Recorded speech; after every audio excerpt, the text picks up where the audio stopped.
오늘 주시는 말씀은 역대하 15장 1절, 2절 그리고 건너뛰어서 우리 7절, 19절을 읽어보겠습니다. 굳어지는 마음을 경계하라 주제로 나누겠습니다. 교독하실게요. 먼저 1절, 2절이요. 하나님의 영이 오뎃의 아들 아사랴에게 임하시매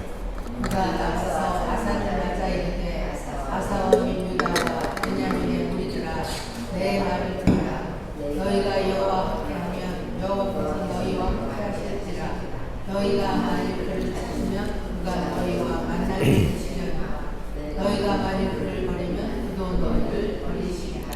7절 제가 읽겠습니다. 그런즉 너희는 강하게 하라. 너희의 손이 약하지 않게 하라. 너희 행위에는 상급이 있음이라 하니라. 아사가 임하였고 선지자 오뎃의 예언을 듣고 마음을 강하게 하여 가증한 물건들을 유다와 베냐민 온 땅에서 없애고 또 에브라임 산지에서 빼앗은 성읍들에서도 없애고 또 여호와의 낭실 앞에 있는 여호와의 제단을 재건하고 또 유다와 베냐민의 무리를 모으고 에브라임과 므낫세와 시므온 가운데에서 나와서 저희 중에 머물러 사는 자들을 모았으니 이는 이스라엘 사람들이 아사의 하나님 여호와께서 그와 함께 하심을 보고 아사에게로 돌아오는 자가 많았음이더라. 아사 제15년 셋째 달에 그들이 예루살렘에 모이고 그날에 노력하여 온 물건 중에서 소 700마리와 양 7,000마리로 여호와께 제사를 지내고 또 마음을 다하고 목숨을 다하여 조상들의 하나님 여호와를 찾기로 언약하고 이스라엘 하나님 여호와를 찾지 아니하는 자는 대소 남녀를 막론하고 죽이는 것이 마땅하다 하고 우리가 큰 소리로 외치며 피리와 나팔을 불어 여호와께 맹세하니 온 유다가 이 맹세를 기뻐한지라. 무리가 마음을 다하여 맹세하고 뜻을 다하여 여호와를 찾았으므로 여호와께서도 그들을 만나 주시고 그들의 사방에 평안을 주셨더라. 아사 왕의 어머니 마아가가 아세라의 가증한 우상을 만들었으므로 아사가 그의 태우의 자리를 피하고 그의 우상을 찢고 까 기드론 시내가에서 부살랐으니 산당은 이스라엘 중에서 제하지 아니하였으나 아사의 마음이 일평생 온전하였더라. 그가 또 그의 아버지가 구별한 물건과 자기가 구별한 물건 곧 은과 금과 그릇들을 하나님의 전에 드렸더니 이때부터 아사 왕 제35년까지 다시는 전쟁이 없으니라. 아멘. 네, 제가 하루하루 살아가면서 가장 염려하고 경계하는 것이 뭐냐면 제 마음에 관한 겁니다. 세상 사람들이 들으면 대체 무슨 소리냐 하겠지만 도저히 이해할 수 없겠지만 예수 믿는 사람들은 이해하실 겁니다.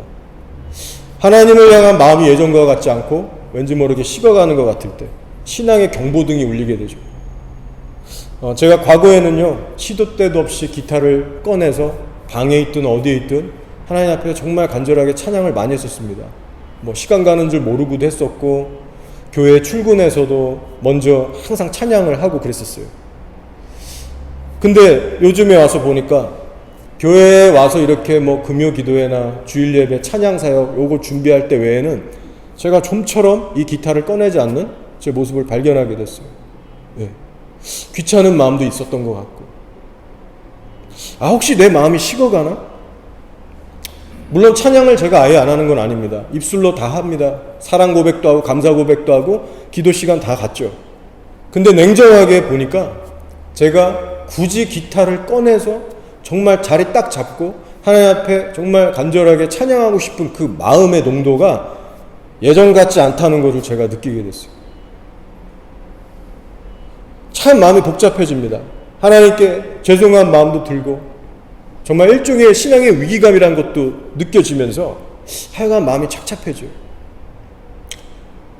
여러분은 어떠십니까? 여러분으로 하여금 인생에서 가장 여러분을 경계하게 하고 신경 쓰게 하고 염려하게 하는 것이 하나님을 향한 여러분의 그 마음 상태입니까? 오늘 말씀 2절을 보시면 선지자 아사랴가 의미심장한 메시지를 선포했죠. 2절을 읽어볼게요. 너희가 여호와와 함께하면 여호와께서 너희와 함께 하실지라. 너희가 만일 그를 찾으면 그가 너희와 만나게 되시려니와 너희가 만일 그를 버리면 그도 너희를 버리시리라. 무슨 말입니까? 우리 쪽에서 하나님을 가까이 찾으면 하나님께서도 가까이 다가와 주시고 만나 주신다는 거예요. 근데 반대로 만약 너희가 하나님께 무관심해지고 소홀해지면 하나님은 그렇게 멀어지실 거야. 그 반대의 경우도 얼마든지 있을 수 있다는 거예요. 한마디로 우리가 하나님께 어떻게 대하느냐에 따라서 하나님과 멀어질 수도 있고 가까워질 수 있다고 얘기하는 겁니다. 사람 간에도 동일할 거예요. 서로 자꾸 보고 연락하고 챙겨주고 관심 가져줘야 그 관계가 유지되고 깊어질 수 있듯이 하나님과의 관계도 마찬가지입니다. 그래서 잠언 8장 17절에서도 분명히 말씀합니다. 나를 사랑하는 자들이 나의 사랑을 입으며 나를 간절히 찾는 자가 나를 만날 것이니라고 했어요.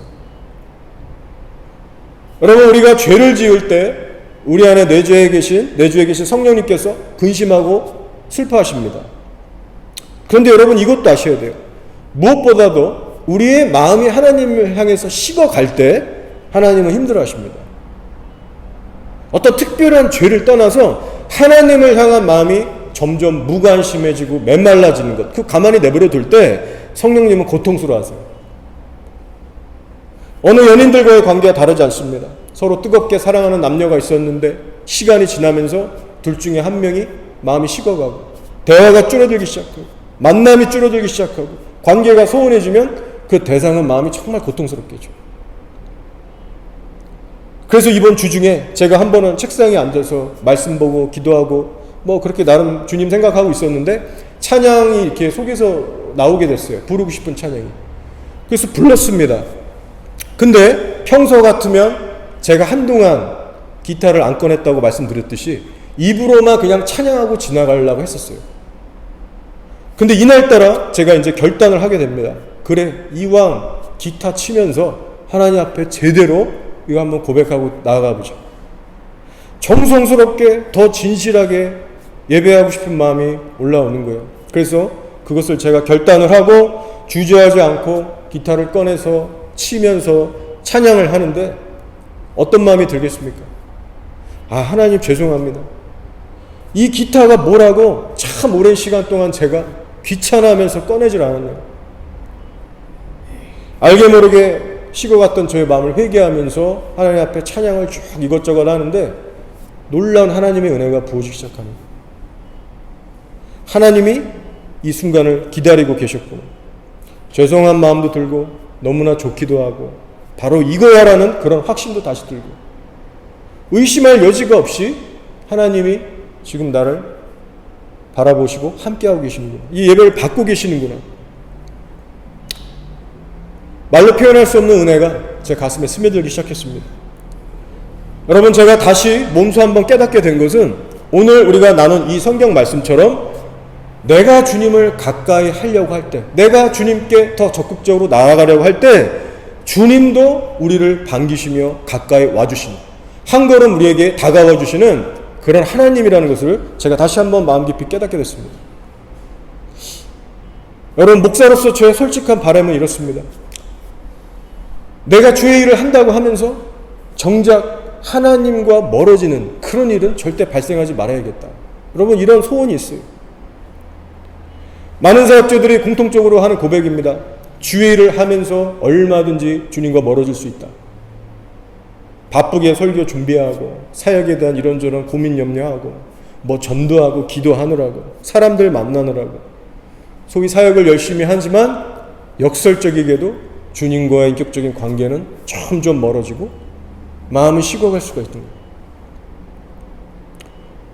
그래서 저도 제 자신을 돌아볼 때 저도 점검이라는 걸 하겠죠. 주님과 멀어지지 않기 위해서 나는 무엇을 해야 될까? 고칠 점은 없을까? 그런 생각을 해보게 되잖아요. 근데 저에게는 잘 알면서도 잘 안 되는 부분이 있습니다. 뭐냐면 사역을 할 때나 쉴 때나 우리가 항상 주님을 인식하고 주님께 집중을 해야 하지 않습니까? 근데 특히 사역이 끝난 후에 좀 쉴 수 있는 상황이 오면 이게 말처럼 쉽지가 않더라고요. 예를 들면 사역자들은 알 겁니다. 주일에 사역 끝나고 나면 특히 이 몸보다도 육신보다도 이 영적인 어떤 고갈, 진이 빠지고 뭔가 붕 뜨는 것 같고 막 알 수 없는 스트레스와 고민에 사로잡히기도 하고 마음이 되게 불안하고 할 때가 있어요. 이 말로 표현이 잘 안 되는데 그런 게 옵니다. 그래서 이게 정말 극단적으로 가면 그 엘리야가 그 누구죠? 그 이세벨의 말을 듣고 확 두려워서 이제 꽁무니를 빼는 그런 상태까지도 올 수 있는 거예요. 육체적인 피곤함과는 좀 다릅니다. 어쨌든 그러다 보니까 그냥 혼자 있고 싶고요. 누구랑 만나는 것도 싫고 말하는 것도 싫고. 근데 사실은 이럴수록 하나님께 더 가서 기도하고 하나님으로 채우고 풀고 해야 되는데 그게 말처럼 쉽지 않을 때가 있어요.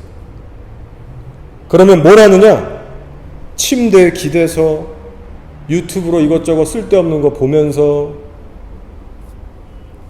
그 시간을 확 지나가게 하는 거예요. 먹을 것도 좀 먹으면서 뒹굴면서 그렇게 하다가 때로는 그냥 자기도 하고 피곤해서. 그렇다고 제가 뭐 이상한 걸 보는 건 절대 아닙니다. 걱정 안 하셔도 돼요. 누구나 볼 수 있는 그런 것들을 봅니다. 근데 문제는 이것이 점점 굳어지는 습관이 되기 시작하면 우리의 신앙생활에 병이 들기 시작한다는 겁니다.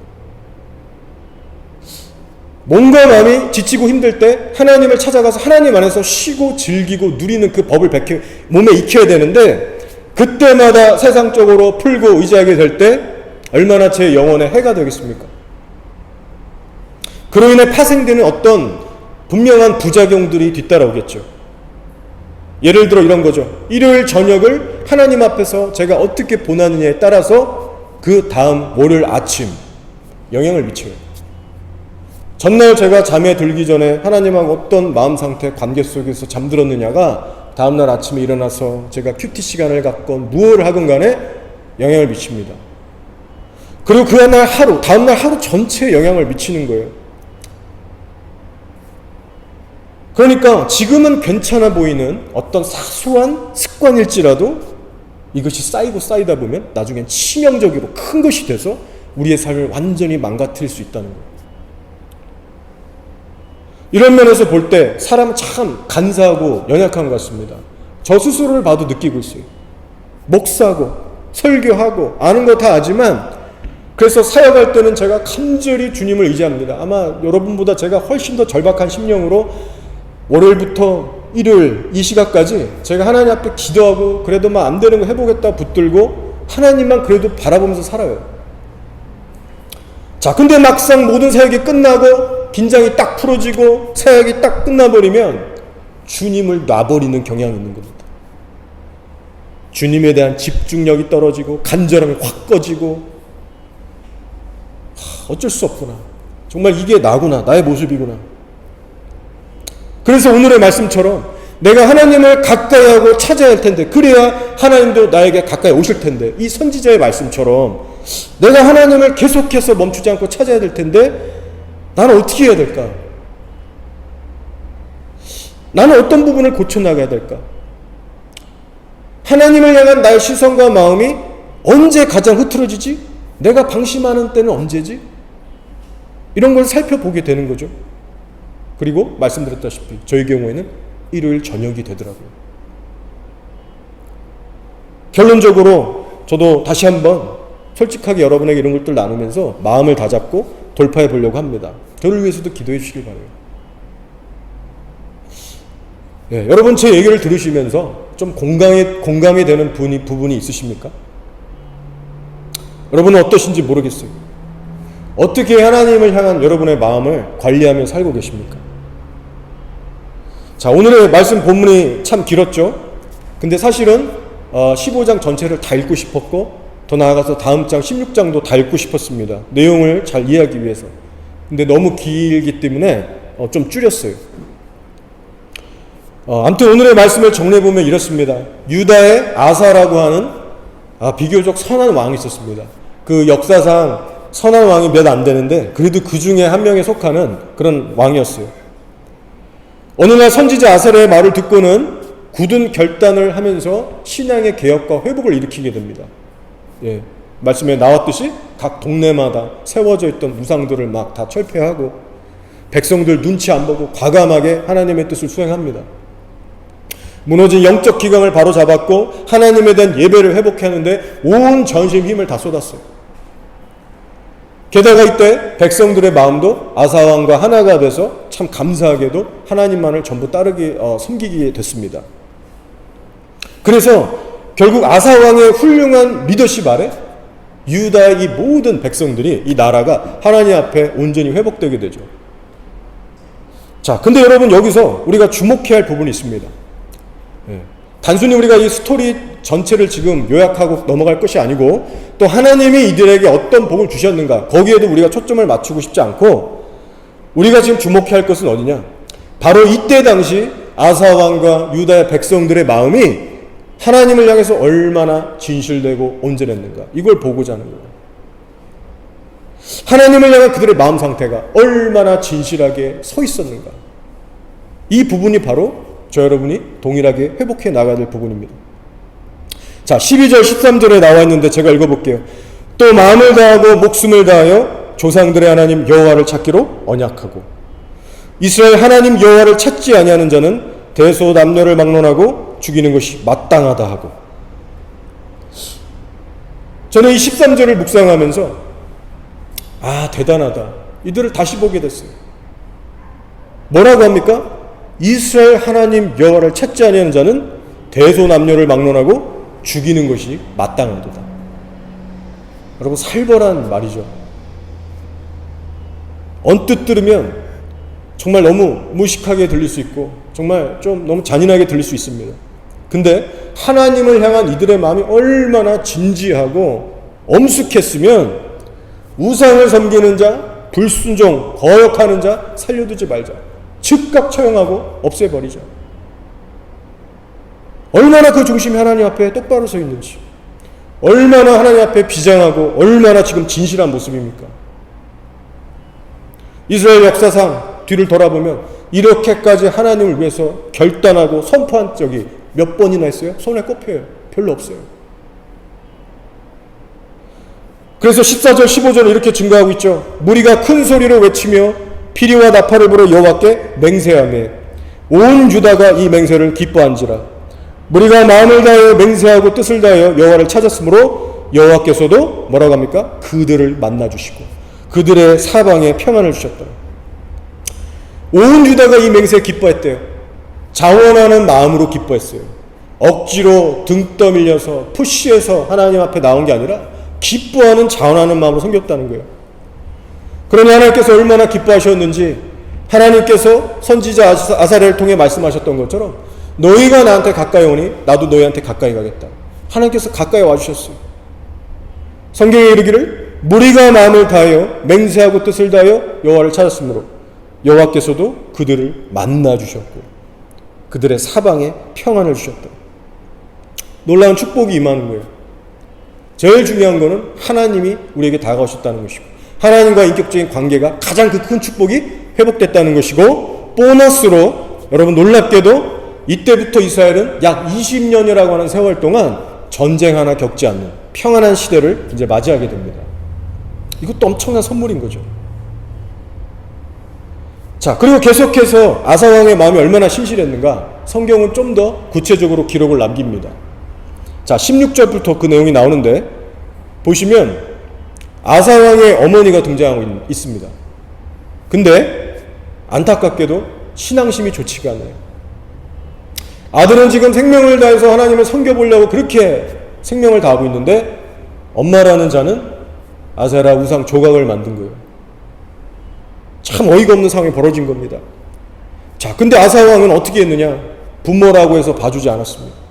즉각적으로 그 자리를 박탈하고 지기를 박탈해버리고 아세라 우상은 찢고 빻고 불살라버립니다. 여러분, 전심으로 하나님을 구하는 사람이 아니면 결코 쉽게 이렇게 할 수 없어요. 인지상정이라는 말이 있듯이 그래도 자기의 어머니인데 손이 안으로 굽는다고 한번 타일르고 주의 주고 그냥 그 자리 유지하게끔 그렇게 선처를 베풀 수도 있었어요. 근데 그렇게 하지 않았습니다. 저는 이 대목에서 구약 성경에 또 다른 사람이 나오죠. 엘리 제사장이라는 사람. 훨씬 이전의 사람인데 이 엘리 제사장이라는 사람이 오버랩돼서 떠오르면서 이 아사왕과 참 비교가 되더라고요. 타락한 두 아들이 있었습니다. 근데 그 엘리 제사장 어떻게 대응했습니까? 너희들에 대한 소문이 좋지 않다. 어떻게 하려고 그러냐? 대충 한번 꾸짖고 넘어가요. 성소에서 끄집어내서 그 섬길 수 있는 직분을 박탈하고 막 엄하게 치고 이랬어야 되는데 그냥 한번 훈계하고 냅뒀습니다. 여러분 왜 그럴까요? 하나님을 향한 마음이 그만큼 없었기 때문입니다. 하나님에 대한 마음이 없었던 거예요. 결국 나중에 어떻게 됐습니까? 엘리도 두 아들도 비참하게 죽고 집안 자체가 폭삭 망하게 됩니다. 그리고 하나님은 그때 말씀하셨죠. 나를 존중히 여기는 자를 내가 존중히 여기고 나를 멸시하는 자를 내가 경멸하리라. 아사랴를 통해서 주셨던 오늘 말씀과 똑같은 맥락인 거예요. 나를 가까이 하는 자를 내가 가까이 하겠다. 나를 멀리하고 무시하는 자는 내가 멀리하겠다. 여러분 성경을 이렇게 보시면 저주를 받았던 엘리 제사장 같은 사람도 나오고 오늘 아사왕처럼 하나님의 축복을 받은 그런 사람들도 나옵니다. 결국 우리는 누구를 닮아야 될까요? 여러분 신앙의 핵심은 다른 것이 아닙니다. 신앙의 핵심은 여호와 하나님께 우리의 전심을 드리는 일이에요.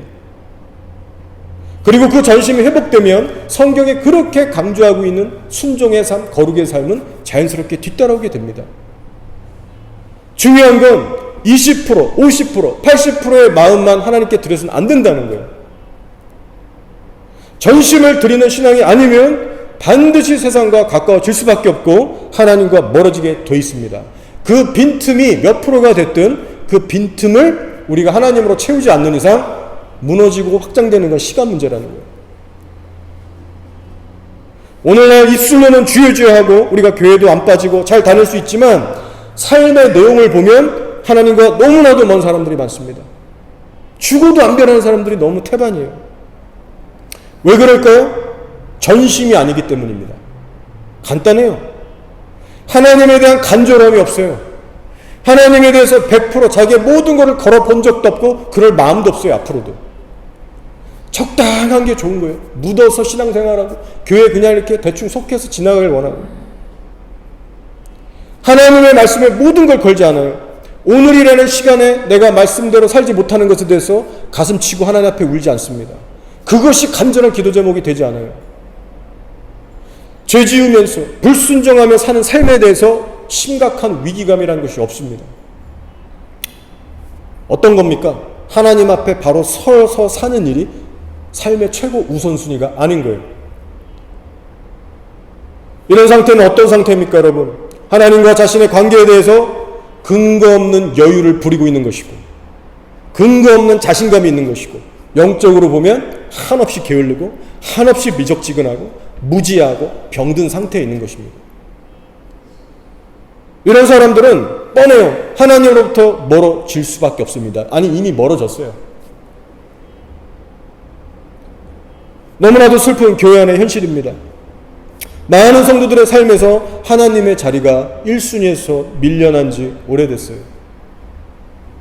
하나님보다 자녀들이 나의 기쁨이 되고 행복이 되고 우선순위가 되고 있고 하나님보다 돈과 건강이 1순위가 되고 있고 내 뜻, 내가 원하는 것이 하나님의 뜻보다 앞서가기 시작합니다. 그러나 여러분 아사왕을 보십시오. 동네마다 돌아다니면서 우상들을 실제로 제거했던 악과 싸웠던 그 실제 행동이라는 것이 있었고 자신의 어머니조차도 단호하게 처리하고 봐주지 않았던 실제 삶의 열매가 있었습니다. 여러분 이렇게 하나님께 정말 전심으로 헌신하는 성도의 삶은 반드시 다릅니다. 하는 선택들마다 행동에 있어서 분명한 증거들이 나타나기 시작해요. 그래서 예수님도 이렇게 말씀하셨죠. 나의 계명을 지키는 자라야 나를 사랑하는 자다. 못 박아서 단순하게 확실하게 말씀해 주셨습니다. 나를 사랑하는 자는 나의 계명을 지킬 것이다. 그래서 내 속이 정말 하나님으로 가득 차 있다면 하나님이 기뻐하실 만한 행동들, 모습들이 내 삶에 나타날 수밖에 없다는 거예요. 여러분의 삶에도 그런 증거가 있습니까? 아사왕도 그랬고요. 그 외에 또 선화왕 누구 있습니까? 요시야왕, 히스기야왕 똑같은 동일한 열매들이 다 맺혀졌습니다.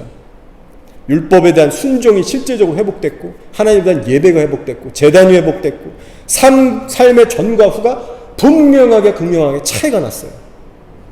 그래서 성경을 보는 우리도 이렇게 전과 후가 바뀌었네? 그거 보고 우리도 은혜 받고 따라가려는 거 아니에요. 여러분, 하나님을 향한 전심을 정말 여러분이 갖고 계시다면 이렇게 분명한 변화라는 것이 나타납니다. 우리는 어떤가요, 여러분? 입술의 고백 외에 실제 우리들의 삶에 어떤 열매가 맺혀지고 있습니까? 두렵고 떨림으로 우리 자신을 살펴보기 원해요. 자, 이제 말씀으로 돌아가서 19절을 한번 읽어보겠습니다. 이때부터 아사왕 제35년까지 다시는 전쟁이 없으니라. 네, 엄청난 선물을 주셨죠. 아사왕과 백성들이 온전한 신앙을 회복했더니 자그마치 20년이라고 하는 긴 세월 동안 적국으로부터 지켜주셨어요. 아예 전쟁을 허락지 않으셨어요. 툭하면 그 전쟁이 일어날 수밖에 없는 구약시대에 이건 엄청난 은혜입니다.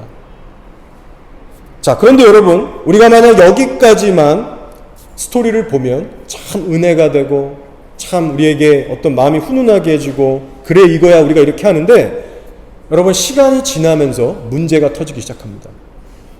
자, 무슨 문제냐? 마음의 변질이라는 것이 찾아옵니다. 왜 우리들의 마음은 한결같이 못한 것인지, 세월이 흘러서 10년, 20년, 30년이 흘러도 주님을 향한 마음이 똑같다면 정말 좋을 텐데, 안타깝게도 이 아사왕의 마음을 보니까요, 예전과 같지 않게 변하게 됩니다. 20년이라고 하는 긴 세월 동안 걱정 고생 안 하고 살아서 그런지 모르겠지만 하나님을 간절히 의지하고 찾았던 열정이 식어버려지게 됐어요. 뿐만 아니라 그로 인해서 하나님 앞에 큰 죄를 범하게 됩니다.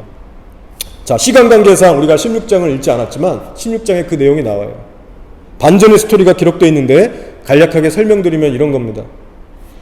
전쟁이 없는 20년이라는 세월이 쫙 지나갔어요. 너무 좋았어요. 근데 그 다음 해 21년째가 되는 때였죠. 북이스라엘이 갑자기 쳐들어온 겁니다. 이 유다를, 아사왕네를. 근데 이때 아사왕은 하나님을 바라보지 못했고 사람을 바라보게 되면서 두려움에 사로잡히게 됩니다. 그리고는 해서는 안 될 짓을 하죠. 여호와의 성전에 있는 그 곳간에 있는 금은을 다 긁어 모으고 또 왕궁에 있는 금은 다 모아서 적국 원수인 아람왕에게 바치면서 이 돈 받고 날 도와달라. 너 화침 맺은 그 북이스라엘 왕하고 화침 깨고 우리 편에 서서 우리를 좀 도와주라. 그렇게 요청하게 됩니다. 자, 여러분 보세요. 지금 이 사람이 20년 전에 그 아사왕 맞습니까? 정말 동일한 사람같이 느껴지세요? 전혀 다른 사람 같죠. 과거에는 더 크고 더 두려운 군대 앞에서도 하나님만을 의지했던 사람이에요. 근데 세월의 장난인지 뭔지 20년 전에 아사왕과 비교해보니까 이건 전혀 딴 사람이 됩니다. 성경은 구체적으로 설명하지 않습니다. 20년이란 기간에 도대체 무슨 일이 있었는지, 아사왕이 어떻게 살았었는지 자세한 설명은 없어요. 그렇지만 우리는 충분히 짐작할 수 있습니다. 여러분, 보나마나 아사왕은요, 마음 관리 안 하고 산 겁니다. 그것이 간단한 이유예요, 여러분. 마음 관리 안 하고 산 거예요. 전쟁도 없었겠다. 왕권도 이미 탄탄하게 섰겠다.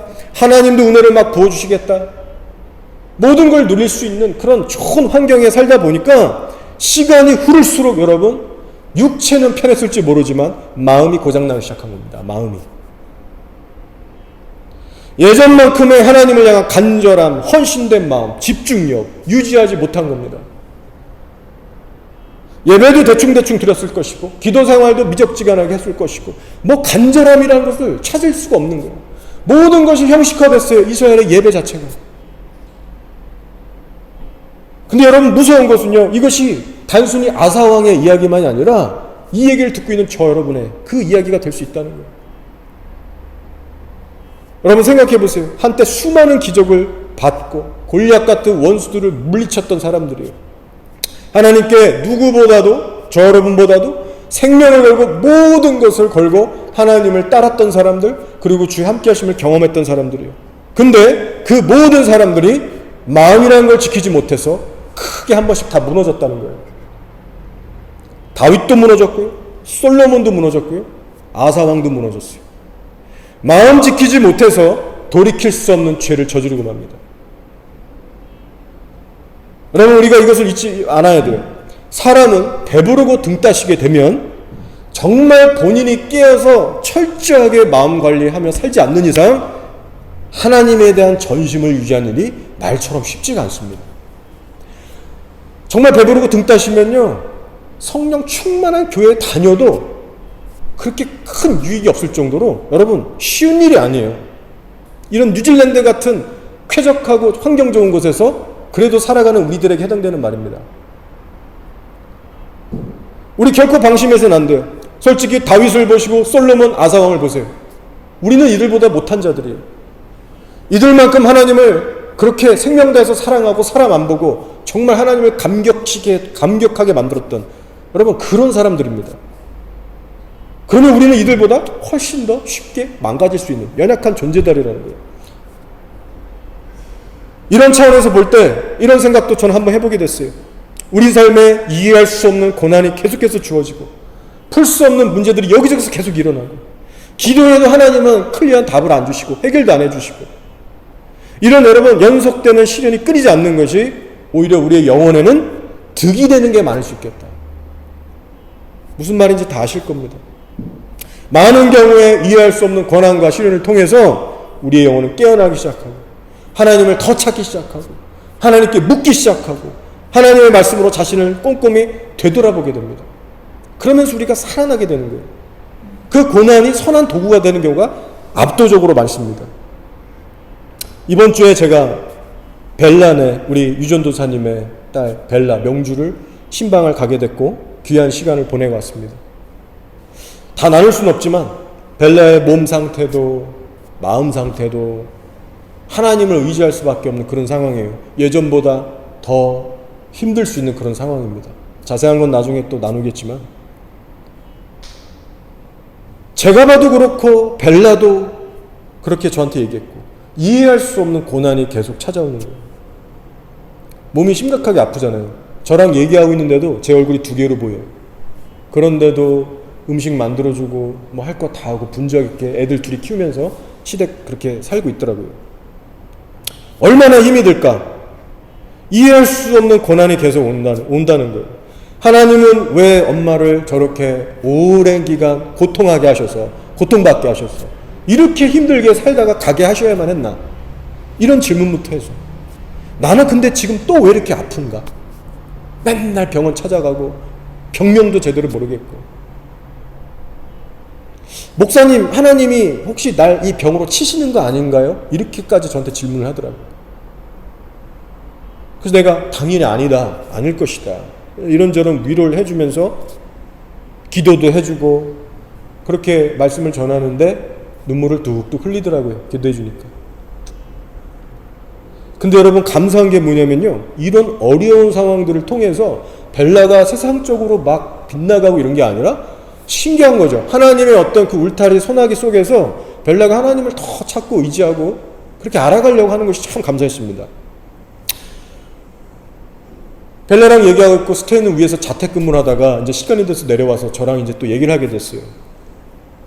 저도 자세히 몰랐었는데 그냥 이 친구가 이제 벨라 만나면서 유전도사님 만나면서 이제 신앙에 대해서 마음도 열리고 이렇게 좋은 쪽으로 가고 있는 그 정도로 알고 있었는데 얘기를 자세히 해보니까 저도 이번에 알게 됐어요. 인격적으로 정말 만났더라고요. 성령이 임했고 그냥 100% 예수님을 믿더라고요.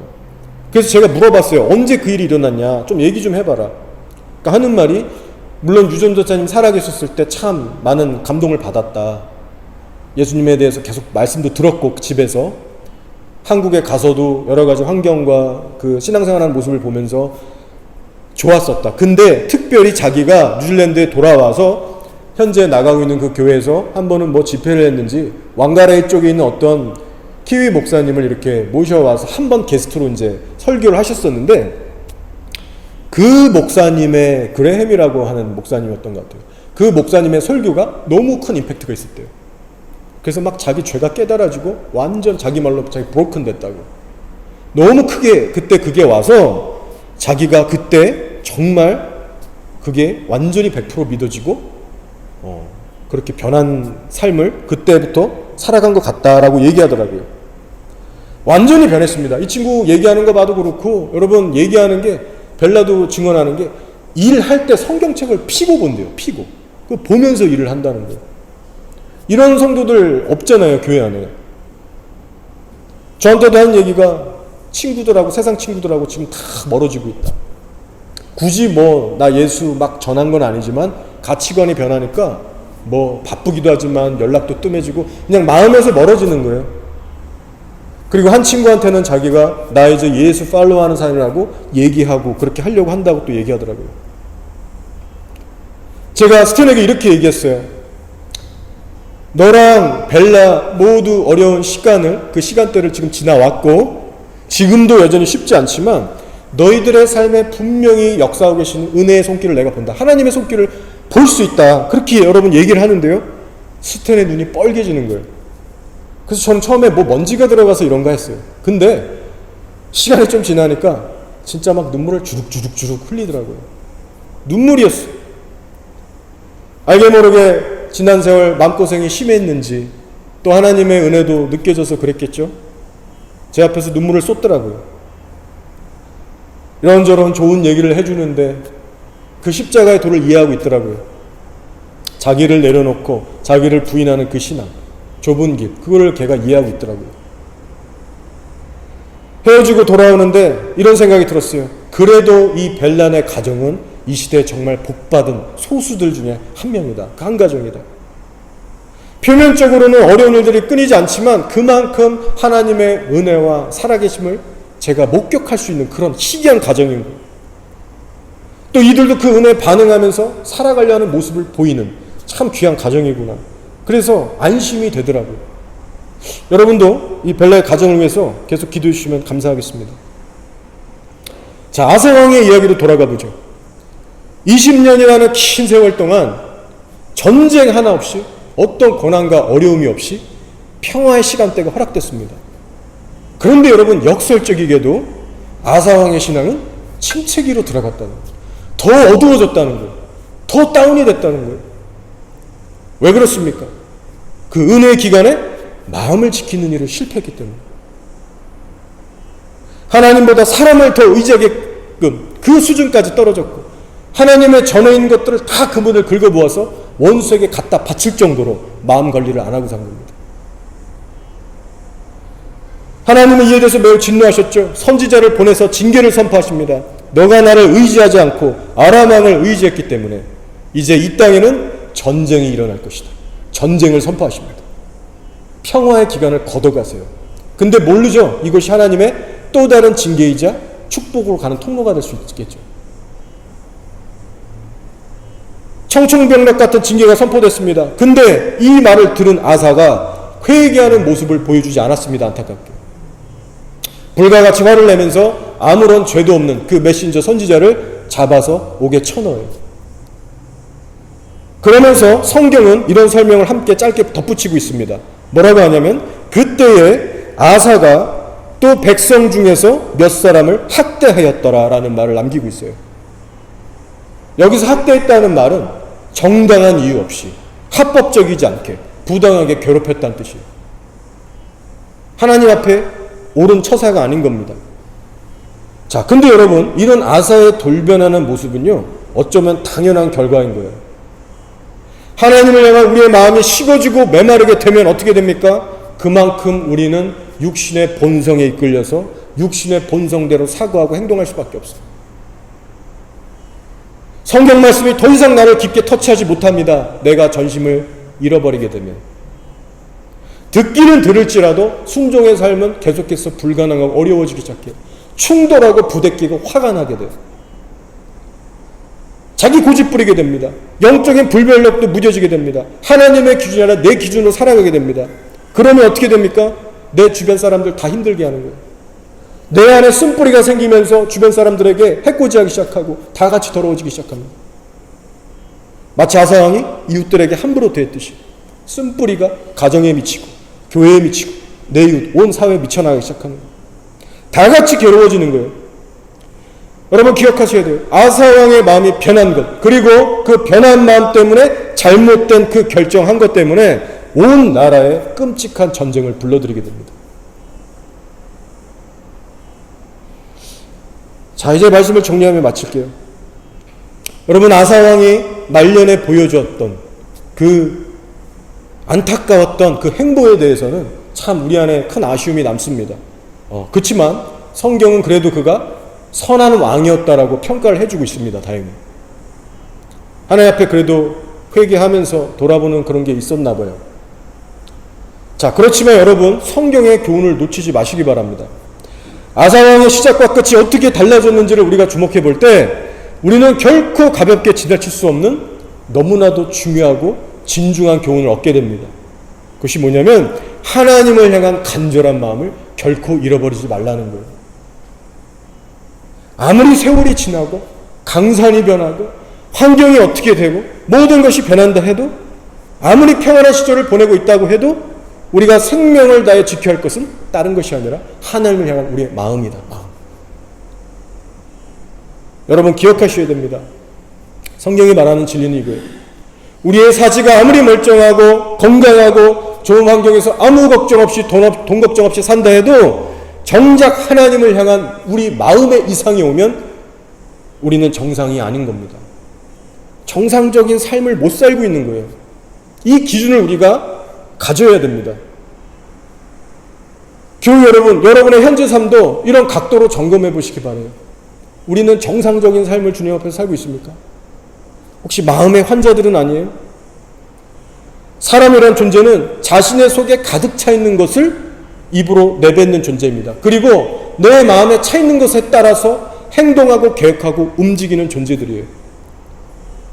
따라서 여러분이 날마다 매 순간순간 무슨 말을 열정적으로 하고 계신지, 또 어떤 일들에 열정을 보이면서 계획하고 꿈꾸고 적극적인 태도로 살아가고 계신지, 그것을 눈여겨 살펴보시기 바랍니다.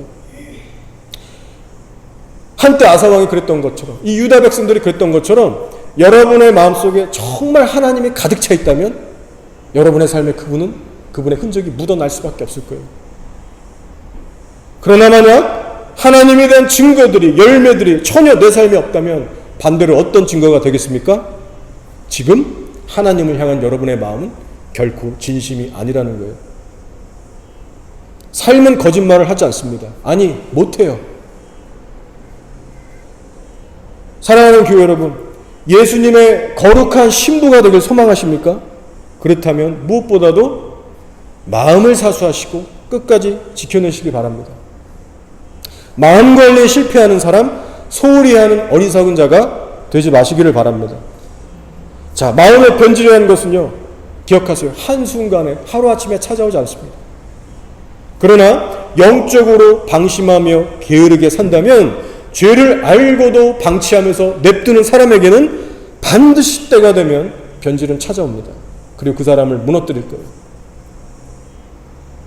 따라서 여러분의 평범한 일상에서 반복되고 있는 그 사소해 보이는 습관들, 혹은 죄들, 혹은 타성에 젖어가는 신앙에 대해서 결코 가볍게 여기지 마시고 신앙의 경계심을 가지시고 하나님을 향한 마음을 더욱 지키시고 키워나가시는 복된 저 여러분 되기를 주의 이름으로 축복합니다. 아멘.